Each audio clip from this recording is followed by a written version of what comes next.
Isang 7 taong gulang na batang lalaki na nagmula sa Bacolod City ang nagsabing nakita niya si Jesus noong July 8, 2025. Dahil sa infeksyon sa baga, nagkaroon ng malalang lagnat ang bata, dahilan para ito ay ma-confine sa hospital. Dala ng karamdaman, hindi halos ito makapagsalita at mahinang-mahina.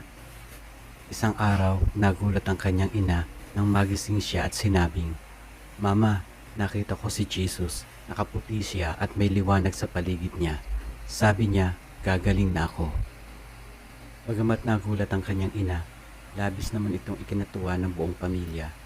Hindi man lubos na maipaliwanag kahit ng mga doktor, unti-unting bumuti ang kalagayan ng bata hanggang sa tuluyan na itong gumaling.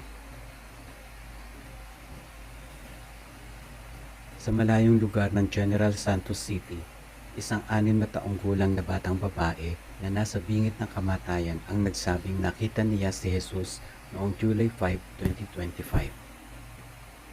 Isang taon nang nakalipas noong 2024, siya ay na-diagnose na mayroong acute leukemia. Sa pagdaan ng mga araw, lubhang humina ang kanyang katawan. Hindi na siya kumakain dahil sa iniindang sakit. Habang abala sa pagdarasal sa tabi ng kanyang kama ang kanyang ina, ay biglang nagsalita ang batang babae. Bagamat mahina ang boses nito, malinaw naman ang kanyang sinabi.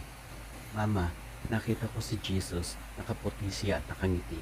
Sabi niya, huwag kang matakot, hindi masakit sa langit." Pagkasabi niyon, umiti ito at payapang pumikit. Ilang sandali pa at tahimik itong pumanaw. Ang dalawang kwento ng totoong buhay ay hindi panghikayat kung maniniwala tayo o hindi.